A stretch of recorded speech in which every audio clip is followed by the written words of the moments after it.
I am quite hopeful कि आज इंशाल्लाह हम ग्राफ्स में जो कुछ हमें ग्राफ्स के बारे में पता होना चाहिए इंशाल्लाह आज हमारा कवर हो जाएगा। रजिस्टर खोलो।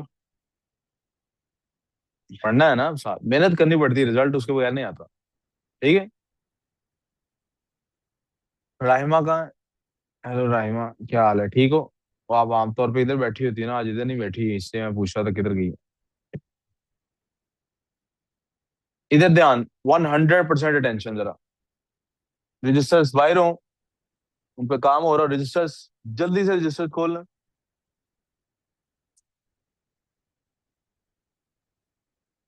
अब यहाँ से बात शुरू करेंगे।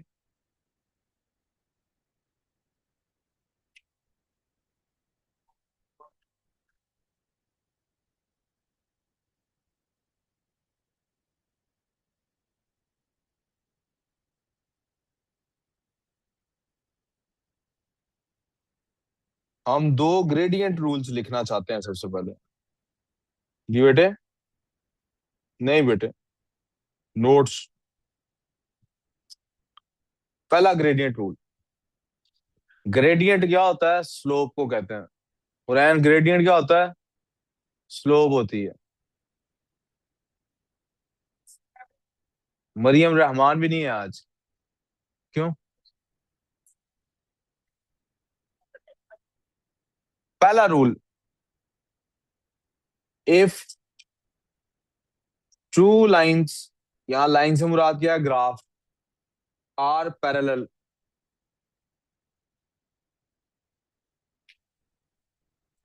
दे हैव द सेम ग्रेडियंट। उनका ग्रेडियंट क्या है? सेम है। M1 = M। दूसरा रूल,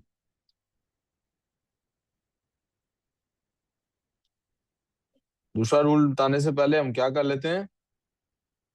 पैरेलल के लिए यहां पर आपके लिए लाइंस ड्रॉ कर देते हैं। एक लाइन,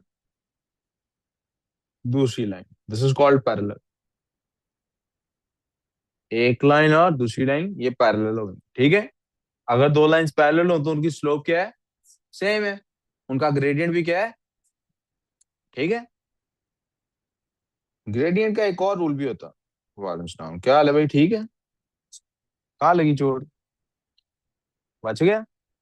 लेट क्यों है फिर? आया कैसे आज? क्या है? पट्टी खराब होगी। हम्म। काम पे तवज्जो कर ले। दूसरा rule,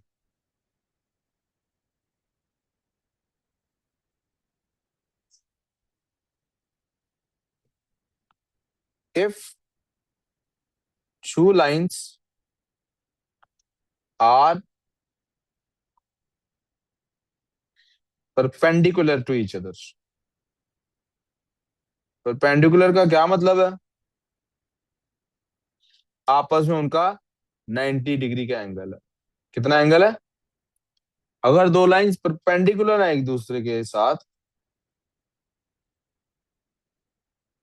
the product of their gradients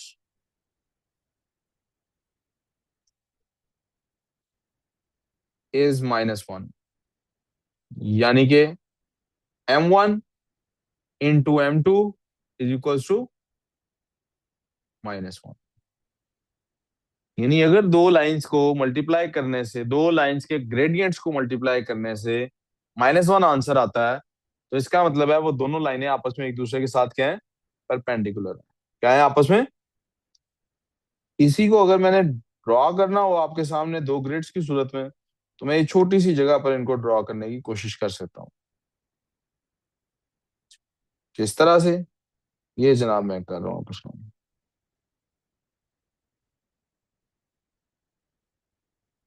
फर्ज कर लेते हैं कि एक लाइन हमारे पास ये है,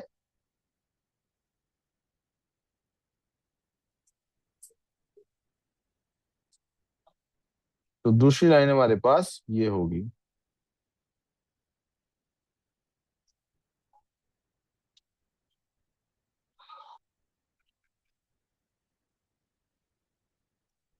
आप देख सकते हैं यहाँ पर दोनों लाइंस पैरेलल हैं। तो अगर इसका ग्रेडियंट m1 है और इसका ग्रेडियंट m2 है, तो हम कह सकते हैं कि m1 is equals to m2।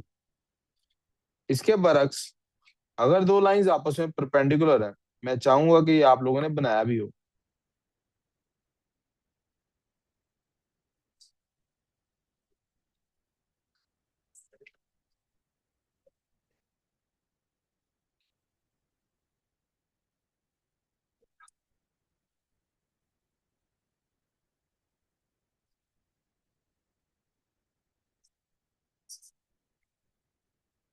Whispering करने की बजाय काम पे तवज्जो करो बच्चों।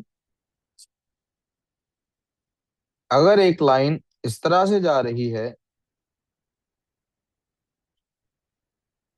और दूसरी लाइन इस तरह से जा रही है,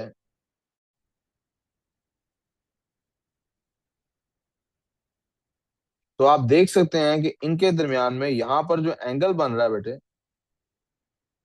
दैट इज एग्जैक्टली 90 डिग्रीज। कितना है वो प्रॉब्लम? अगर ये इसका ग्रेडियंट m1 है और इसका ग्रेडियंट m2 है, तो फिर हम देख सकते हैं कि यहाँ पर इसका मैंने रूल जो आपको बताया वो क्या बताया, m1 multiplied by m2 is equals to -1। किसी को कोई कंफ्यूजन हो तो प्लीज पूछना।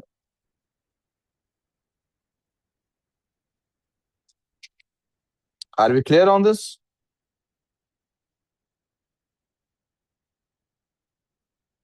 वकर, आप नए आए हैं, आपको कुछ समझ आने में कोई प्रॉब्लम, तो रजिस्टर क्यों नहीं निकालते? खोलो ना, सिर्फ पास होने का क्या मतलब, पास तो मेरे आप भी हैं। जी प्यारे बच्चों, यहाँ तक बात समझ आ गई? कोई कंफ्यूजन है तो प्लीज पूछ लें, वरना क्योंकि यहाँ तक की बातें अगर समझ नहीं आई हुई तो फिर प्रॉब्लम है, आगे नहीं समझ आएगा। कुरैन यहाँ तक की बातें समझ आई होंगी तो आगे समझ आएगा, वरना आगे समझ नहीं आएगा। इसलिए मैं बार बार पूछ रहा हूँ, समझ आ रही है कि नहीं? यस और नो? श्योर? चलो अच्छा। कुरैन फोन लेके आई हो? यस? नो? हमना उधर है? कुरैन कल आपने और फोन अपना ला के मुझे देना है। हाँ जी। किस पार्ट को?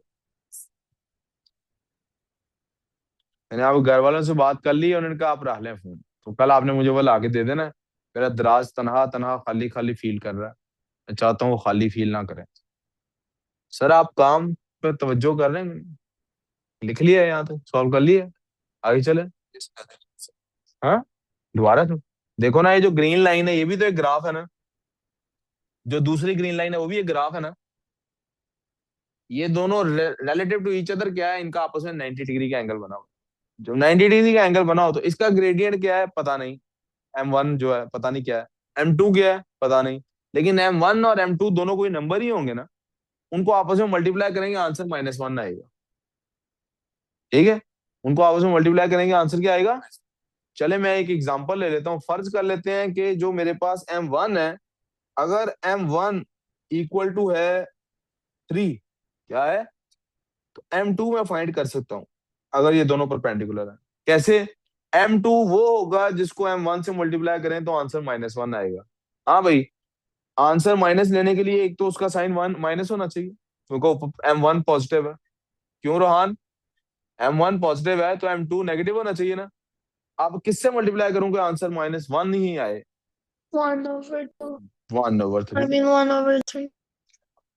और किसी से ही मल्टीप्लाई करूंगा हमदान, तो आंसर -1 नहीं आएगा। तो इसलिए सिर्फ यही एक ग्रेड, या तो इनका आपस में 90 डिग्री का एंगल नहीं बनता, या फिर अगर if m1 is equal to 3, if m1 is equal to 3, m2 क्या होगा? 1/3।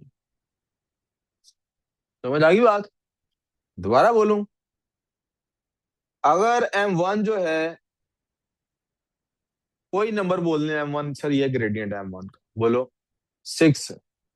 दोनों परपेंडिकुलर है कि नहीं? तस्वीर से नजर आ रहा है परपेंडिकुलर है।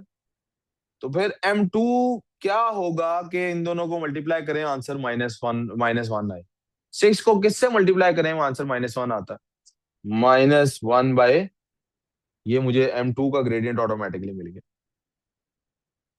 क्योंकि इधर 6 था ना ग्रेडियंट, उधर -1/3 था ना। डिपेंड्स अपॉन m1 का क्या ग्रेडियंट है, यहाँ आपको m2 का दिया होता, आप m1 का निकाल लेते। समझ आ गई मेरी बात? अगर वो दोनों परपेंडिकुलर है तो आंसर दोनों को मल्टीप्लाई करके -1 नहीं आएगा। अगर -1 नहीं आ रहा तो वो आपस में परपेंडिकुलर नहीं। इससे अंदाजा कर लें कि पेपर में क्वेश्चन क्या आता है। पेपर में क्वेश्चन दो तरह का आता है। नंबर वन, वो आपको दो ग्रेडियंट्स दे देते हैं या दो लाइंस दे देते हैं, कहते हैं आप बताएंगे आपस में परपेंडिकुलर है कि नहीं। आप कैसे बताएंगे? आप दोनों का ग्रेडियंट फाइंड करेंगे, ग्रेडियंट्स को आपस में मल्टीप्लाई कर दें। यस। या वो क्या करते हैं, आपको बता देते हैं एक का ग्रेडियंट दूसरे का ग्रेडियंट निकालने को कह देते हैं। जी क्लियर ऑन दिस? आगे चले जी। वो हम आगे जाएंगे तो भी आपको पता लग जाएगा। एक स्टेटमेंट और आपको पता होनी चाहिए, उसकी आपको समझ होनी चाहिए। अगर उसकी समझ आपको है तो हम आगे ग्राफ्स वाले टॉपिक को आज क्लोज कर सकते हैं। इन अ 2D ग्राफ, और आपको आई होप पता लग गया ग्राफ किसको कहते हैं। मरियम, राइट? मरियम, ये जो मैंने इतनी सारी लाइंस ड्रॉ की हैं, व्हाइट कलर की और ग्रीन कलर की, इनमें से ग्राफ कौन सी लाइन है? Which line is graph? Green line को ग्राफ कहते हैं। हमदान।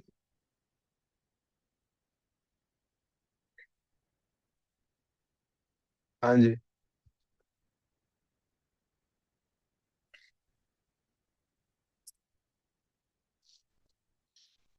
हमदान, इसमें से ग्राफ क्या है?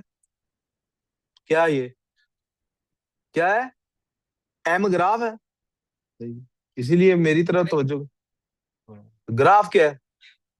क्या ऊपर में ये मैं क्या करूं, ये है ग्रीन लाइन ग्राफ है। ये पूरे का पूरा जो है ये ग्रिड है।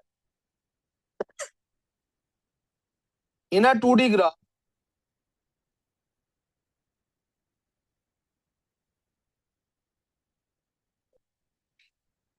Every point is described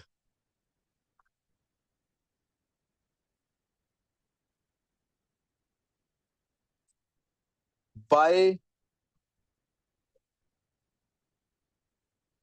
it's values, its position values कहना चाहिए, bye its position values relative to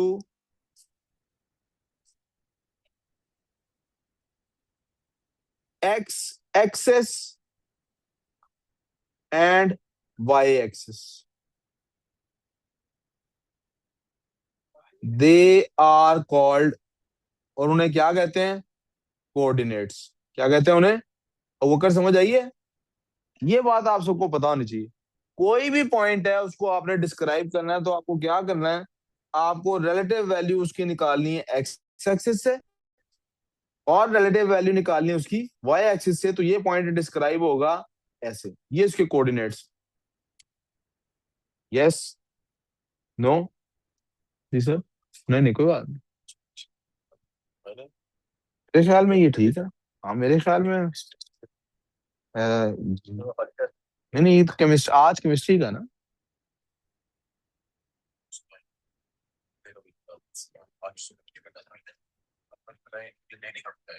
ji. Class timings from now onwards, ऊपर लिख देंगे to increase class timings and focus better on more on studies. Class timings from now onwards is this, tentatively वगैरह, unless instructed otherwise. यहाँ इनका एक test अभी रहता है, फिजिक्स केमिस्ट्री के बाद बायो सीएस का रहता है। बायो तो कोई लेता नहीं इनमें से, मेरा लेती ही बायो, एक लड़की लड़की लेती हो तो लेती हो, नहीं सीएस वाली है तो वहां सीएस का लिखते हैं। बेटे हर पॉइंट की कोई पोजीशन है ना? जी सर। जी सर, उनके आप लिखेंगे रेमेडियल, ये हमने फोन पे बताया ना, स्लैश रेमेडियल। हाँ जी। और ऊपर उनके लिए भी इसी तरह करना, उनका भी स्लैश, उनकी भी टाइमिंग ले जानी है आपने कहाँ तक। यहाँ पर भी आप रेमेडियल रेमेडियल रेमेडियल लिखेंगे। ये किनके लिए है? वो जो साइंसेज वाले बच्चे ऊपर से फ्री हो गए हैं, नीचे बिजनेस के टाइम में, वो उनकी रेमेडियल क्लास में एक्स्ट्रा लिया करूंगा मैंने इधर से। हाँ, इधर मैंने अभी तो मैंने इस घंटे का भी देखना है, इस घंटे में मेरा जो गैप आ रहा है इसमें भी मेरे पास वो काम होना चाहिए। हम्म। जी। आपने इसमें देखना है मैं कहीं बीच में फ्री तो नहीं हूँ किसी क्लास के टाइम पे। मेरा नहीं ख्याल फ्री हूँ तो उधर भी मेरे एंगेज करना है। सुनो बेटे, देखो, ये जो पॉइंट है, इस पॉइंट को बताना है, ये पॉइंट कहाँ पे है, कैसे बताऊंगा? ये कहाँ पे है, समझो ये स्पेस है, ये एक पेज है, इस पेज पे ये पॉइंट कहाँ है, कैसे डिस्क्राइब करूं? ये आपके साथ जो लड़की बैठी है इसका नाम है आइरीन। क्या नाम है इसका? अगर मैं आपसे पूछूं आइरीन कहाँ है तो आप कैसे बताओगी? मैं अंधा हूं, आपने बताना आइरीन कहाँ है। आप मुझे क्या बोलोगी कि मुझे पता लग जाएगा आइरीन कहाँ है? बोलो। ऊंची बोलना है आपने, आपने बताना है कि आइरीन कहाँ है। ये ना कह देना मेरे दिल में है। बोलो कहाँ है आइरीन? पता ही नहीं? महरूर, ये राहिमा कहाँ है? महरूर कह रही है राहिमा मेरे राइट पे है। तो इसमें दो चीजें आ गई। पहली, रेफरेंस पॉइंट कहाँ से बताना शुरू किया। वो अपने से बता रही है तो राइट कह रही है। वो कहती है अगर वो मरियम से बताना शुरू करती तो क्या कहती है, राइमा कहाँ है? लेफ्ट पे है। कहाँ है? तो रेफरेंस पॉइंट हो गया। ये हमारा रेफरेंस पॉइंट, इसको ओरिजिन कहते हैं। क्या कहते हैं? अब पॉइंट तो ये डिस्क्राइब करना है, तो उसको डिस्क्राइब करने के लिए हमें बताना है कि इस सड़क पे कितने स्टेप्स इधर जाना है और इस सड़क पे कितने स्टेप्स उधर जाना है, यानी कितना एक्स एक्सिस पे ट्रेवल करना है और कितना, तो ये पहुंचेंगे हम। तो ये पॉइंट को हम डिस्क्राइब करेंगे एक्स और वाई के साथ, और इन्हें कहते हैं कोऑर्डिनेट्स। समझ आ गई है? एक 2D ग्राफ है, इसको कोऑर्डिनेट्स कहते हैं। यहां तक किसी को प्रॉब्लम, कोई कंफ्यूजन? आखिरी बात जो आपको पता होनी चाहिए,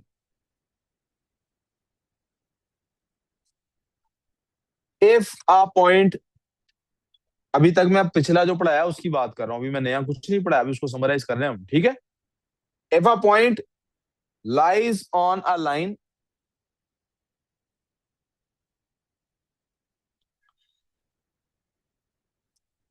ये समरी लिखनी है सबने बेटे, ठीक है? ना करो Ahmad. Plugging its coordinates in the equation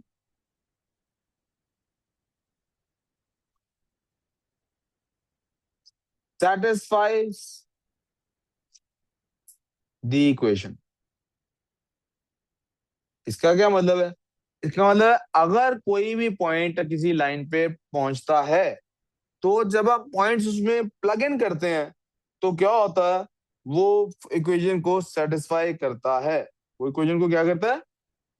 अब उसकी एग्जांपल है, कुछ क्वेश्चन सॉल्व करेंगे और हम आगे आगे चल पड़ेंगे। मिसाल के तौर पे,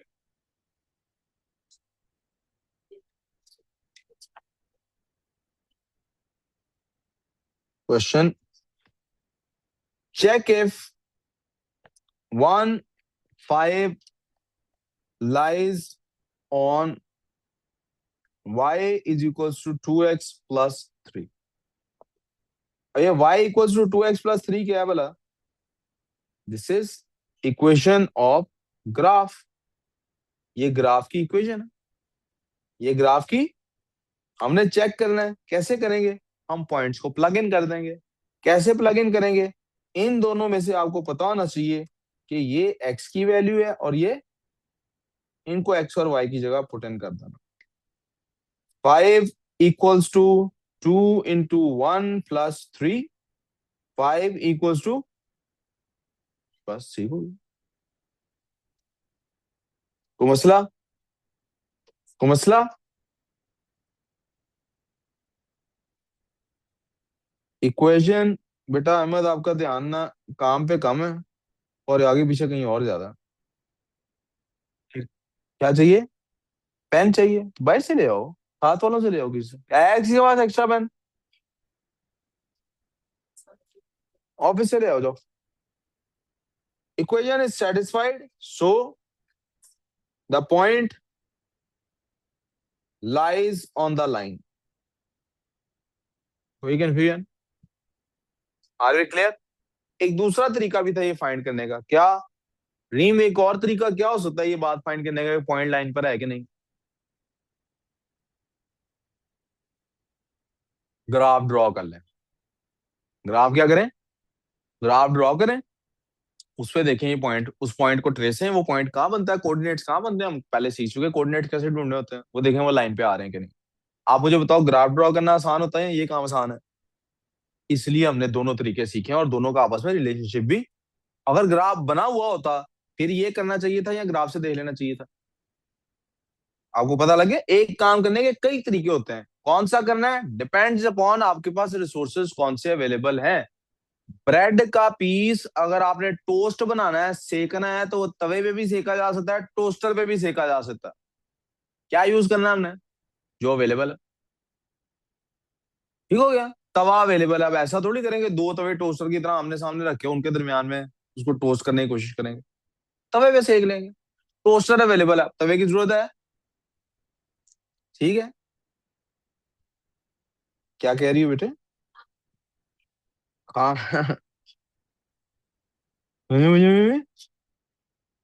ऊंची बोल, क्या कह रहा भाई? दो तीन क्वेश्चन जब जल्दी से लिखेंगे उससे हमारा ये टॉपिक क्लियर हो जाएगा, खत्म हो जाएगा। ये क्वेश्चन लिख लो, वो बाद में कॉपी कर लेना। Check if to check if 2,5 lies on 2x+3। मैं क्वेश्चन लिखता जा रहा हूँ, आप खुद सॉल्व करते जाएंगे, मैं भी सॉल्व करूंगा लेकिन आप मेरे से पहले कोशिश करेंगे सॉल्व हो जाए। लाइन। तो ये सिर्फ 2x+3 है। जी, 2x+ वो sorry, y = 2x+3। Align 3x + 4y = 12। नहीं मिला पेन कहीं से भी? Cuts x access. जी बेटे, बेटे ये क्वेश्चन में given. Align 3x + 4y = 12 cuts x axis at p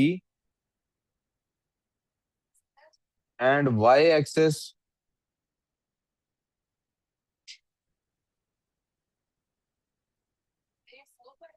at q। Find, एक सेकंड सर, फाइंड कोऑर्डिनेट्स, मैं सिर्फ क्वेश्चंस लिख लूं दोनों, ऑफ पी एंड, कैपिटल लिखते होते हैं आम रूटीन में इसको, पी एंड क्यू। हाँ जी, अब बोलो बेटे क्या कह रही हो जी? ये 4y है। आप लोग आई होप ये मैंने दोनों क्वेश्चंस यहाँ रख दिए, मैं 1 मिनट के लिए रुक जाता हूँ, आप इन दोनों क्वेश्चंस को सॉल्व करने की कोशिश कर लें, फिर मैं सॉल्व कर देता हूँ।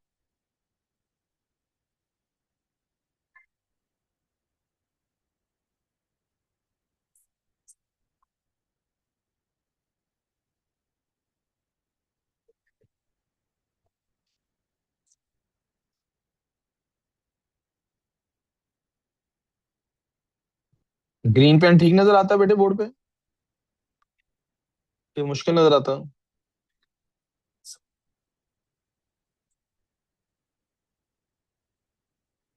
आप लोग प्लीज देख के कॉपी करेंगे कोई फायदा नहीं, पहले सॉल्व करें फिर कंपेयर करें। ठीक है। ये कर लिया आपने?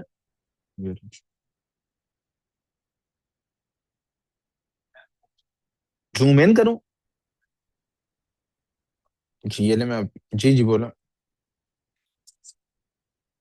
जी बेटा, मैंने क्या कहा कि नहीं आएगा ऐसा?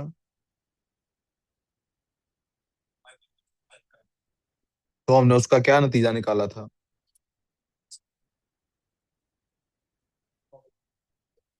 तो इधर क्या लिखेंगे?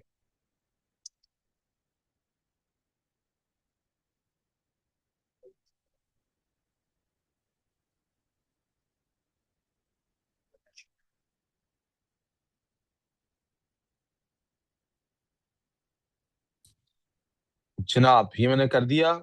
5 = 7 आ रहा है जो कि पॉसिबल नहीं है, 5 is of course not equal to 7। तो हमने क्या कहा? इट इज नॉट सेट, तो नॉट सेटिस्फाइड, तो point does not lie on the line. जी हुरैन, समझ आ गया कि देख के कॉपी पेस्ट कर रही हो? समझ आ गया? गुड। अब जरा इस तरह का क्वेश्चन है, ये देख के बंदे का दिल शायद थोड़ा थोड़ा घबरा जाता है, लेकिन ये भी बहुत आसान सवाल है। क्या करना है भाई? कहता है एक लाइन है, पहले तो उस लाइन को सीधा ना कर लें, पहले क्या करते हैं, उस लाइन को सीधा करें या ना करें इससे फर्क नहीं पड़ेगा, लेकिन कर लेना चाहिए। लेकिन चलें बगैर किए भी देख लेते हैं। जब कोई लाइन बेटे, बड़े गौर से सुने, बड़ी इंटेलेक्चुअल बात, नहीं सॉरी, इंटेलिजिबल बात है, इंटेलिजिबल बात समझदारी की बात है, इंटेलेक्चुअल बात नहीं है, बड़े तवज्जो से सुने।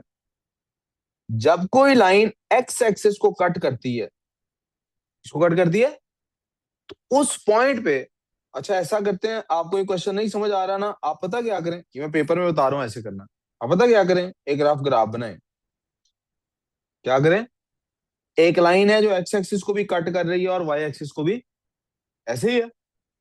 ये लें जी, एक लाइन बन गई। यार इधर यहां मैं पढ़ा रहा हूँ यार, इधर तो नहीं पढ़ा रहा ना यार, इधर पढ़ा रहा हूँ यार। क्या है, समझने के लिए मैंने कहा, समझ लो, देख लो, ना बनाना यार। एक लाइन हमने बना दी जो एक्स एक्सिस को भी कट कर रही है और वाई एक्सिस को भी।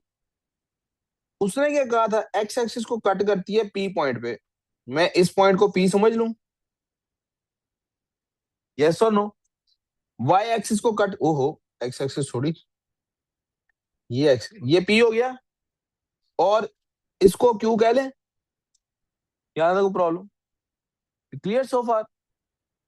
आप जरा गौर करें, इस पॉइंट पे जहां पर ये क्यू है, यहां पर एक्स एक्सिस की क्या वैल्यू है, तो ये 0 क्यू कह लें इसको। और यहां पर वाई एक्सिस की क्या वैल्यू है, तो इसको P, 0 कह लें। यहां तक को प्रॉब्लम। आपके पास ये पॉइंट भी लाइन पे एग्जिस्ट कर रहा होना चाहिए, जो P है, और ये पॉइंट भी लाइन पे एग्जिस्ट कर रहा होना चाहिए। इसकी वैल्यूज भी पुट करें तो भी सही साबित होना चाहिए, और इसकी वैल्यूज भी पुट करें, सही आना चाहिए आंसर। यस और नो। तो क्या मेरे पास दो इक्वेशंस बन सकती हैं कि नहीं बन सकती हैं, बन सकती हैं। चलो देखते हैं क्या होता है। ये मैंने आपको समझाने के लिए कहा था, जब भी कोई कहे कि ये एक्स एक्सिस पे कट करता है तो उसका मतलब है वहां पे वाई की वैल्यू 0 है। जब भी कोई कहे ये वाई एक्सिस को कट कर रहा है, वहां पे एक्स की वैल्यू 0। यहां तक समझ आ गई बात। अब हम क्या करते हैं, एक साइड पे पी की बात कर लेते हैं, दूसरी साइड पे क्यू की बात कर लेते हैं, साल के तौर पे। मेरे पास क्वेश्चन बन जाता है 3, कौन सा पॉइंट, लेफ्ट साइड पे पी वाला पॉइंट रख लेते हैं। तो इक्वेशन क्या थी, इक्वेशन जरा एक दो फिर से इक्वेशन बोलिए क्या थी। 3x व्हाइट पेन plus से लिख लेते 4y हैं। equals to 12. इक्वेशन थी 3x+4 इक्वल्स टू, तो मैं एक तरफ पी के लिए सॉल्व करने वाला हूँ, एक तरफ एक्स के लिए सॉल्व करने वाला हूँ, ठीक है, सॉरी क्यू के लिए सॉल्व करने वाला हूँ। इधर मैं पी के लिए सॉल्व करने वाला हूँ। तो पी पॉइंट पे क्या थे कोऑर्डिनेट्स, यहाँ पे मेरे पास एक्स एक्सिस है और वाई एक्सिस नहीं है। तो मैं कह सकता हूं कि एक्स एक्सिस की जगह 3 की जगह पी पुट किया जा सकता। 3p+ वाई तो 0 है वहां पे, वाई तो वहां पे, तो मुझे यहाँ पे पुट करने की जरूरत है वाई में कुछ भी। क्या 3p = 12 बन गया या नहीं बना। मैं चाहता हूं मुझे हुरैन समझाइए, ये 3p = 12 कैसे बना।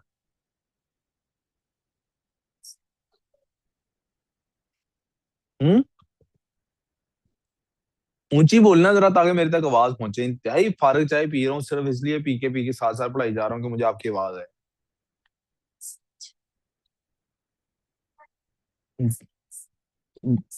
वहां पे पी आ गया, ये 4y कहाँ गया है, और 4 से मल्टीप्लाई होगा वो क्या हो जाएगा, तो 3p = आप बताइए मेरे पास p की वैल्यू निकल आई या नहीं। p की वैल्यू क्या निकली, दोनों साइड्स को 3 पे डिवाइड करें,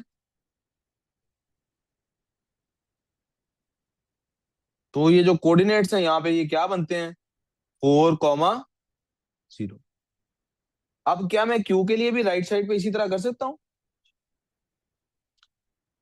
अब क्या होगा, मेरे पास इक्वेशन तो हुई, अब x की वैल्यू वहां पे 0 है, तो 3x क्या हो जाएगा हमदान। पता नहीं सर, मैं तो खुद अभी आया हूँ, कैसे पता लगा, चल 0 0 था। तो कोई फायदा नहीं इस तरह जिंदगी में, क्यों टाइम जाया कर रहे हो यार। नहीं सुनने आए, घर चले जाओ यार, क्यों टाइम जाया कर रहे हो अपना, मेरा भी टाइम जाया कर रहे हो। मैं यही जोर कहीं और लगा लेता हूँ। सुनने आए हो, क्या करने आए हो। आपके घर का कमरा इससे ज्यादा कंफर्टेबल नहीं है। घर का कमरा इससे ज्यादा कंफर्टेबल नहीं है क्लासरूम से, कि क्लासरूम ज्यादा कंफर्टेबल है? क्या ज्यादा कंफर्टेबल है बताओ? मेरा ख्याल है क्लासरूम की जो चेयर है इससे ज्यादा कंफर्टेबल तो आपकी गाड़ी की कुर्सी होगी, जहाँ पे आप गाड़ी बैठ के चला के आते हो। वो तो बाहर पहन लेना चाहिए थोड़ी देर। ये इधर जाक मारने नहीं आए हुए, पढ़ने आए हुए हो। ये खुजामा ने नहीं पास कराना आपको, आपने पढ़ना है तो पास होना। तो जाक मारने की बजाय इसको बोर्ड पे देखो क्या हो रहा है, काम नहीं समझ आ रहा पूछो। सही है।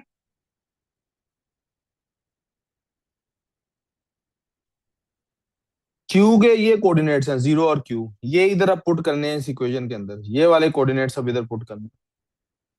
ये कोऑर्डिनेट्स जब इधर पुट करने हैं तो एक्स की जगह एक्स वाला पुट करना है, वाई की जगह एक्स वाला क्या है यहाँ पे। तो जब 3x में x की जगह जीरो पुट करोगे ये क्या हो जाएगा, क्योंकि 3 × या 3 × 0, तो मेरे पास क्या बन जाएगा, 4y = 12।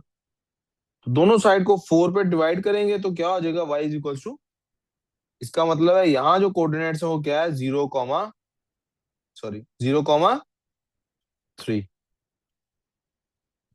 कोई कंफ्यूजन? यही उसने हमसे पूछा था, क्या हमें हर दफा ग्राफ बनाने की जरूरत है हरम? क्या इस तरह के क्वेश्चंस में हमें ग्राफ बनाने की जरूरत है हर दफा? नहीं, हमें ग्राफ बनाने की जरूरत, एक दफा आपको यहाँ पे बना के दिखा दिया, आपको समझ आ जानी चाहिए कि जब भी एक्स एक्सिस है फिर भी अगर पेपर में भूल रहा हो, रफ बनाने में कोई हर्ज है? बनाइए और आगे सॉल्व कर दो। ठीक है ना ना? ज्यादातर बच्चे मैथ्स में इसलिए फेल होते हैं, वो रफ सॉल्व करने को ना बुरा समझते हैं। उन्हें लगता है कि जो इंटेलिजेंट बच्चे होते हैं उन्हें रफ वर्क नहीं करना पड़ता, तो वो डायरेक्ट आंसर ढूंढना चाहते हैं, तो वो पैटर्न याद करने की कोशिश करते हैं कि ये ऐसे मेरे से क्लिक क्यों नहीं हो रहा। सारे ही नालायक हैं आपकी तरह। यानी इसका मतलब ये नहीं आप लोग नालायक हैं, इसका मतलब है जितनी अक्ल आपको है ना, मुझे भी यकीन करें उतनी ही है। फर्क सिर्फ ये है कि पहले शुरू में जब मैं ये रफ वर्क करता था तो पेपर पे करता था। अब इतने ज्यादा सालों से ये काम कर लिया है क्या मुझे वो पेपर पे करने की जरूरत नहीं पड़ती, फिर भी मैं जब ओवर एफिशिएंट हो गया बगैर पेपर पे किए मेंटली वो करके सॉल्व कर रहा होता हूँ, आप देखते नहीं मेरे से अभी भी गलती हो जाती है। और ये सबसे होती है। दुनिया के बड़े से बड़े साइंटिस्ट भी इसीलिए पेपर पे सारा रेफर करते हैं। और जब भी वो इतनी दफा कर लिया होता है, याद हो चुके होते हैं क्वेश्चन आंसर्स, फिर भी किसी दिन हमसे ही हो जाता है। किसी दिन मूड खराब है, किसी दिन कोई, मैथ्स को तो इतना फ्रेश माइंड चाहिए। मैं दुनिया के सारे सब्जेक्ट्स जो हैं जो नॉन मैथ्स बेस्ड हैं, कोई भी परेशानी जिंदगी की हो उनके साथ पढ़ा सकता हूँ। इनको पढ़ाते वक्त मुझे पता है मेरे से गलती होती है। आपने देखा नहीं 2-4 दिन वो मेरी बच्ची को जब बीमार थी ज्यादा, मेरा दिमाग आधा उधर होता था, मैंने 2-3 दिन में कितनी कितनी बेसिक्स पे गलतियां कर रहा था। यानी ये एक बार बार चीज को गलत लिखी जा रहा था, मिटाता था फिर लिखता था फिर गलत हो जाता। मैथ्स को इस तरह का फ्रेश माइंड चाहिए। आप लोग बुरा नहीं बनाइएगा, मेरे बचपन में एक टीचर होते थे, वो मैं कहा करते थे, maths is like a girlfriend. आप इसको अटेंशन देंगे, इसके मैसेज का फौरन जवाब रिप्लाई करेंगे, इसको पूरी अटेंशन देंगे, इसकी हर तस्वीर पर कमेंट करेंगे, लाइक फेंकेंगे, तो ही इसने लिफ्ट करानी है, वरना नहीं तो इसने आपको छोड़ के किसी और की तरफ।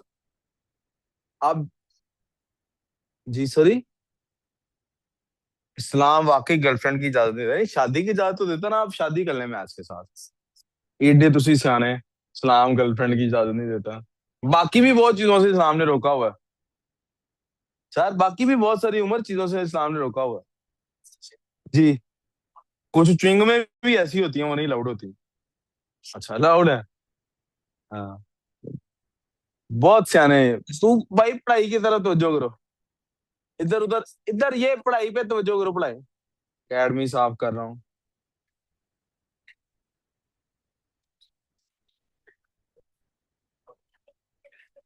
अब एक क्वेश्चन आप करके दिखा दें जी, सिमिलर क्वेश्चन आप करके दिखा दें। अ लाइन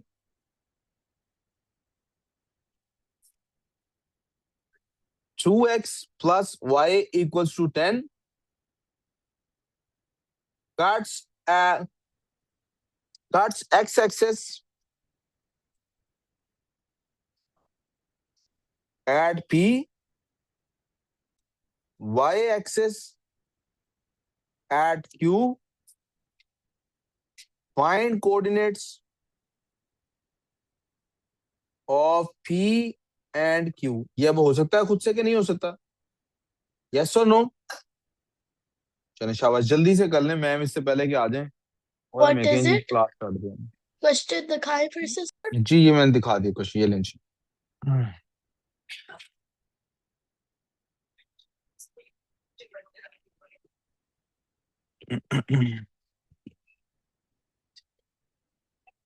ये आपका होम टास्क है, ये भी नहीं सॉल्व करना। अच्छा, ये क्वेश्चन लिखना है सिर्फ जल्दी, मैंने कोई और क्वेश्चन कराना है? ये आपने क्वेश्चन लिख लिया है? जल्दी लिख लें, ये खुद ही करना है आपने, बाद में मुझे दूसरा क्वेश्चन करना है।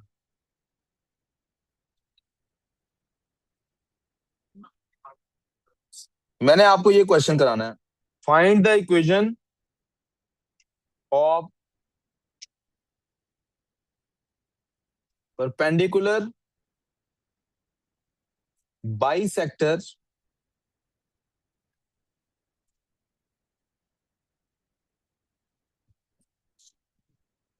Of A1,3 and B5,11। जी बेटे, ये जो क्वेश्चन लिखवाया ये वाला लिखा हुआ है ना बेटे, एक्स एक्सिस पी पे कट रहा है और वाई एक्सिस क्यू पे। मैंने ऊपर ग्राफ नहीं बना के भी आपसे कराया था। जहां से मर्जी लाइन बना दो, इससे क्या फर्क पड़ता है? मैंने कहीं देखा था कहां से कट रहा है? नहीं, इसी को तो रफर कहते हैं। अब बेटा जरा इसको क्वेश्चन को समझने, क्वेश्चन क्या है।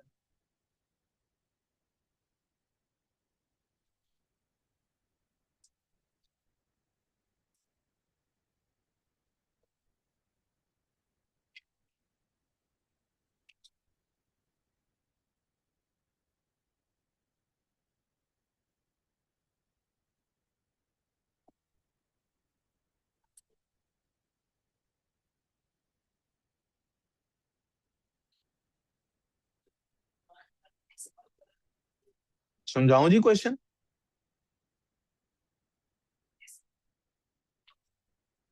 मैम 1 मिनट से देंगे? मैं सिर्फ क्वेश्चन समझा रहा हूँ, हम इसको सॉल्व नहीं कर रहे। इसको सॉल्व हम कल करेंगे, ठीक है? मैं सिर्फ क्वेश्चन समझाना चाह रहा हूँ। कहता जी आपने परपेंडिकुलर बाइसेक्टर निकालना है of A this and B this. इसका क्या मतलब है? इसका मतलब है if this is a grid,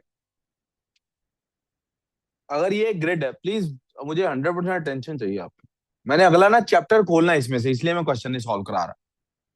इस क्वेश्चन के अंदर 2 चैप्टर्स का टॉपिक डिस्कस होता है असल में, आधा इस चैप्टर का और आधा ये क्वेश्चन दूसरे चैप्टर में। तो मैंने इसको इसलिए सॉल्व नहीं करना, सिर्फ क्वेश्चन समझाना है, ताकि आपको पता लगे इसको जानने के लिए हमें किस चीज की जरूरत है। वो हमारा कल नेक्स्ट चैप्टर स्टार्ट हो जाएगा इस तरह से। ये एक ग्रिड है, ग्रिड के ऊपर ए और बी कोई पॉइंट है, पता नहीं कौन से पॉइंट है। मैं अंदाजे से कह रहा हूँ ये 1/3 शायद ये ए पॉइंट यहाँ पे होगा, ये 5/11 ये शायद बी पॉइंट यहाँ पे होगा, पता नहीं कहाँ पे ये बनते, नो आइडिया। रफ बना रहा हूँ ना, तो मुझे एग्जैक्ट पता होने की जरूरत। कहता है ये जो लाइन है ना इन दोनों के दरमियान में, इसका परपेंडिकुलर बाइसेक्टर निकालना है। परपेंडिकुलर से क्या मुराद है, पहली चीज ये समझ ले। परपेंडिकुलर से मुराद है कि जो दूसरी ग्राफ है ना जिसकी हमने इक्वेशन फाइंड करनी है, वो इससे 90 डिग्री के एंगल पे है। वो कहाँ पे है? अभी बनाना नहीं, आपने क्वेश्चन समझना है सिर्फ। क्या आपको पता लग रहा है ना कि ये जो ग्रीन लाइन है जिसकी हमने इक्वेशन फाइंड करनी है, वो परपेंडिकुलर है व्हाइट लाइन के? मुमता ये बात समझ आ रही? हमदान ये बात समझ आ रही है? ये जो ग्रीन लाइन है ये व्हाइट लाइन के परपेंडिकुलर है, ये सबको समझ आ रहा है? इसकी हमने इक्वेशन फाइंड करनी है। अब वो कहता है उसने, लेकिन एक और चीज ऐड कर दी है, उसने कहा परपेंडिकुलर होने के साथ साथ बाइसेक्टर भी है। क्या ये बाइसेक्टर क्या होता है? बाइसेक्टर होता है कि ये जो लाइन है ना, ये ए और बी के बिल्कुल मिड से कट होती जा रही है। कोई कंफ्यूजन? समझ आ गई बात?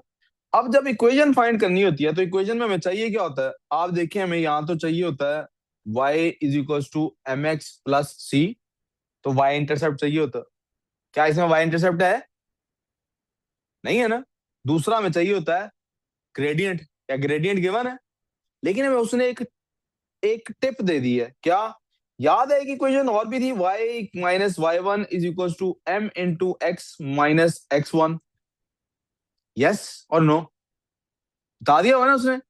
तो हमें अगर सिर्फ और सिर्फ मिल जाए ग्रेडियंट और कोई एक पॉइंट जो इस लाइन पर फॉल करता है, भाई बोर्ड पे देखो, तो उसके कोऑर्डिनेट्स पुट करके हम इक्वेशन फाइंड कर सकते हैं। यस और नो? ग्रेडियंट कैसे आएगा? आपको मैंने बताया ना, परपेंडिकुलर का ग्रेडियंट क्या होता है, दोनों ग्रेडियंट्स को मल्टीप्लाई करें तो आंसर क्या आता है? मरियम, क्या आंसर आता है दोनों परपेंडिकुलर के ग्रेडियंट्स को मल्टीप्लाई करके? और एन -1 आता है। तो अगर मैं इसका ग्रेडियंट फाइंड कर लूं, अगर इसका ग्रेडियंट फाइंड कर लूं, तो मुझे पता है कि उसका gradient m1 multiply by m2 अगर इक्वल टू -1 है, तो अगर मेरे पास m2 निकल आया, दोनों साइड्स को m2 पे डिवाइड करके मैं इसका ग्रेडियंट फाइंड कर सकता। यहां तो कोई प्रॉब्लम? अब ग्रेडियंट फाइंड हो गया। ये इक्वेशन यूज करने के लिए ग्रेडियंट के अलावा क्या चाहिए था? लाइन के ऊपर किसी एक पॉइंट के कोऑर्डिनेट्स। क्या चाहिए था? लाइन के ऊपर किसी एक पॉइंट के, वो पॉइंट ये बनेगा। अगर ये परपेंडिकुलर बाइसेक्टर है, तो ये पॉइंट क्या है? मिड पॉइंट है। क्या है ये बेटे? मिड पॉइंट फाइंड करना हम नेक्स्ट चैप्टर में सीखेंगे। दूसरी चीज जो नेक्स्ट चैप्टर में सीखेंगे, वो क्या है? ये आखिरी बात है। कोई भी ग्राफ ले लीजिए, इस ग्राफ के अंदर अब तक हम जितनी भी डिस्कशन कर रहे थे, वो ग्राफ की लाइन के ऊपर कर रहे थे। किसके ऊपर कर रहे थे? यस। अब हम किसी को बताते हैं तो बताने का कि मेरा घर कहाँ है, तो एक तो तरीका ये होता है ना, मैं कहता हूँ मैं स्ट्रीट 3 में रहता हूँ। कहाँ रहता हूँ? ये आ गई स्ट्रीट 3। यस और नो? तो हमने सीख लिया स्ट्रीट 3 को डिफाइन कैसे करना है। एक इक्वेशन बना दें, उसमें एक्स की वैल्यू पुट करते जाए, वाई की वैल्यू निकलती आएगी, आपकी पूरी स्ट्रीट की लोकेशन आ गई। Yes Ibrahim, Rohan, we good so far? ये बात समझ आ गई आपको? What if I want to say, ये स्ट्रीट नहीं है, ये एक दरिया है और मैं दरिया के दाएं तरफ रहता हूं, तो ये पूरा एरिया है ना जहां पे मेरा घर कहीं पे भी हो सकता है। या फर्ज करें ये वो पॉइंट, ये वो लाइन है जो बताती है कि हम ब्रेक इवन पे कब आते हैं। अगर हमने यहां पे हुए तो प्रॉफिट में है, इस लाइन के इधर हुए तो लॉस में है। तो अब मुझे ना सिर्फ ये लाइन डिस्क्राइब करनी आनी चाहिए, आई नीड सम रिलेशनशिप जो ये बताए कि ये पूरा रीजन लाइन के एक तरफ का कैसे डिस्क्राइब होता है। कोई ऐसा भी तो मैथमेटिकल तरीका होना चाहिए ना जो पूरे रीजन को डिस्क्राइब करता हो। क्या करता हो?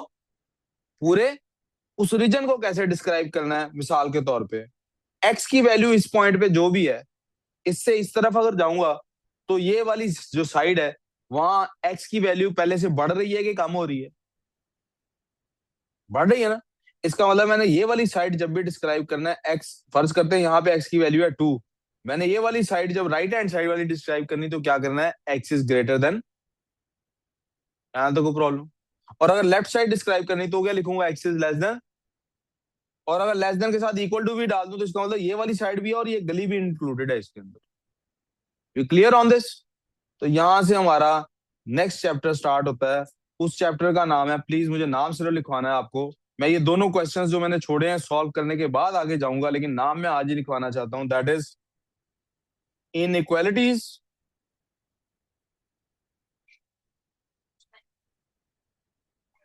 And shaded regions.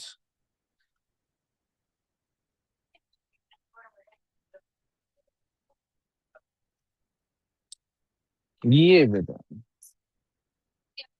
We clear on this? That's all for maths today.